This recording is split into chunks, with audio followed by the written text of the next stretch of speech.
अज्ञेय का कहना है कि संघर्ष तो चिरंतन है। क्या? कि जब तक जिंदगी है, जब तक दुनिया है, जब तक जीवन की वास्तविकताएं हैं, तब तक संघर्ष चलता रहेगा, इसलिए उसकी परवाह नहीं करना है। कहा ना कि जिंदगी में हार मान लेना बहुत आसान है, समस्याओं से पराजित हो जाना बहुत आसान है, लेकिन समस्याओं से उलझना, उनसे लगातार लड़ते रहना और समाधान खोजना हमारे लिए बहुत बड़ी चुनौती है, जो हर किसी के लिए। ऐसा नहीं है कि हमने एक समस्या का समाधान कर दिया तो जीवन में आगे कभी कोई दूसरी समस्या नहीं आएगी। समस्याएं हमेशा आएगी और हमेशा बनी रहेगी, क्योंकि उन समस्याओं के साथ ही हमारा भी निर्माण होना है। लेकिन सवाल यह है कि हम अपने आप को कितना मजबूत करते हैं, हम अपने आप को कितना सक्षम बनाते हैं कि हम उन समस्याओं का सामना कर सकें और उनसे निपट सकें, उनको शॉर्ट आउट कर सकें। वही तो हमारी असली परीक्षा है।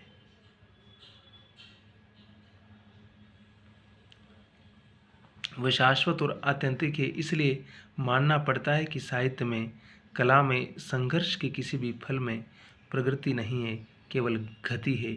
और प्रगति वह इसलिए नहीं है क्योंकि उसमें ऐच्छिक प्रेरणा नहीं है। यह आगे मैं इधर ही बढ़ूं, ऐसी कामना, ऐसा लेकर कला उस विशेष दिशा विशेष में नहीं बढ़ती। ठीक उसी प्रकार जिस प्रकार पूर्वा हवा यह नहीं सोचती कि पूर्व में यह पूर्व है, मैं इधर बढ़ूं। पूर्व पश्चिम का सवाल तब उठता है जब हवा किसी ओर से बह निकलती है। कला पर ऐच्छिक नियंत्रण लगाने से उसे किसी निर्दिष्ट दिशा में चलने के प्रयत्न से विज्ञान मिल सकता है, अर्थशास्त्र, राजनीति, समाजशास्त्र आदि मिल सकते हैं, साहित्य नहीं मिल सकता है। अब वो ये क्यों बता रहे हैं? इस फिलोसॉफिकल कॉन्सेप्ट के साथ अज्ञेय हमारे सामने इसलिए आ रहे हैं क्योंकि कि आप जब खास तरह के मूड बना करके आप बोलेंगे कि मुझे मार्क्सवादी ही लेखन लिखना है, मुझे रीतिवादी ही लिखना है, मुझे राइट विंग का ही लेखन करना है, मुझे लेफ्ट का ही करना है, तब वो रचना बनावटी लगने लगती है, उसकी सहजता और उसकी स्वाभाविकता मरने लगती है। रचना में सहजता और स्वाभाविकता आनी चाहिए, तभी रचना देश काल की सीमाओं को अतिक्रमण करती है और जीवन के व्यापक क्षेत्र में प्रवेश करती है।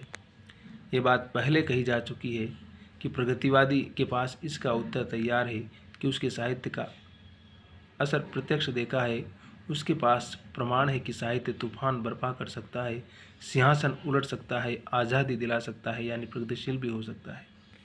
वो कह रहे हैं कि मुझे पता है कि इनके पास उत्तर भी होगा, लेकिन फिर भी मैं कहता हूँ कि ऐसा नहीं है।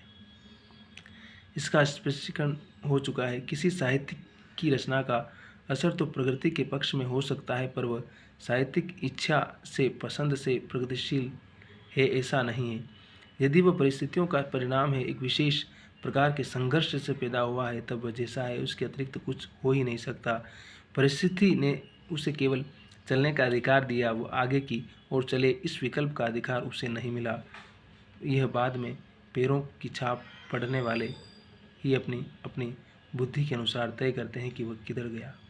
वो कह रहा है ना कि उस परिस्थिति ने उसको निर्मित किया, इसलिए अगर इस प्रकार की परिस्थिति नहीं बनेगी तो फिर बहुत मुश्किल हो जाएगा।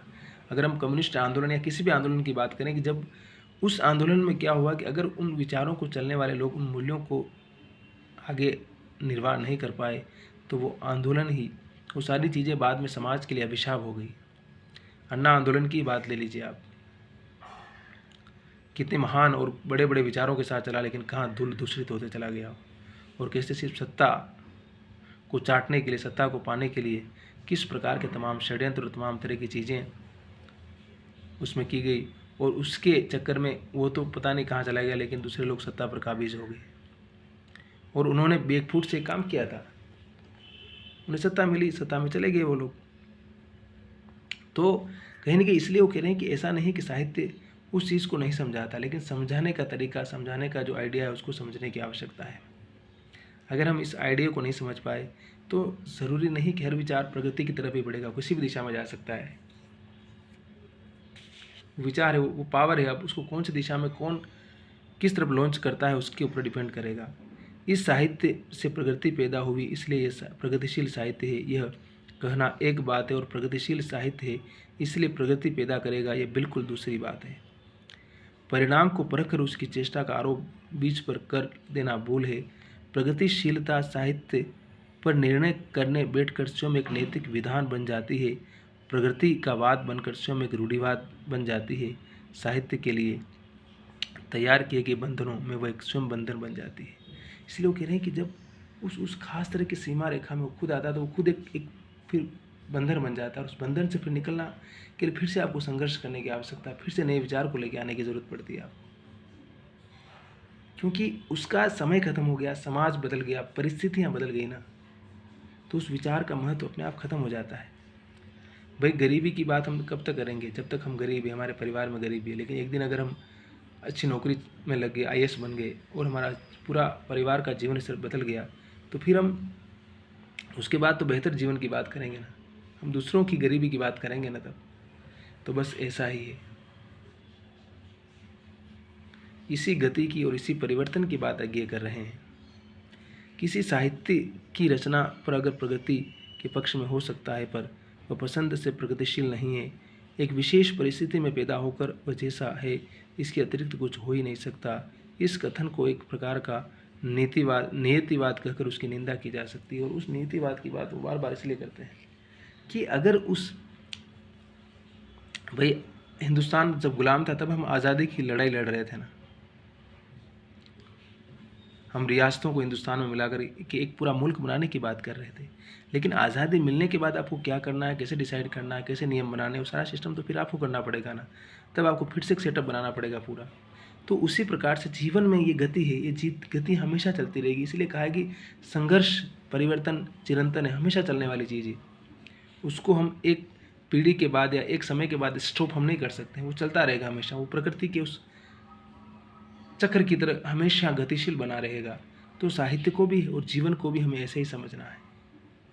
हंसते रहिए, मुस्कुराते रहिए, मस्त रहिए और लिखते रहिए, पढ़ते रहिए, और प्लीज़ हमारे चैनल पर आइए, सब्सक्राइब कीजिए, लाइक कीजिए, शेयर कीजिए इसको, और मुस्कुराते रहिए।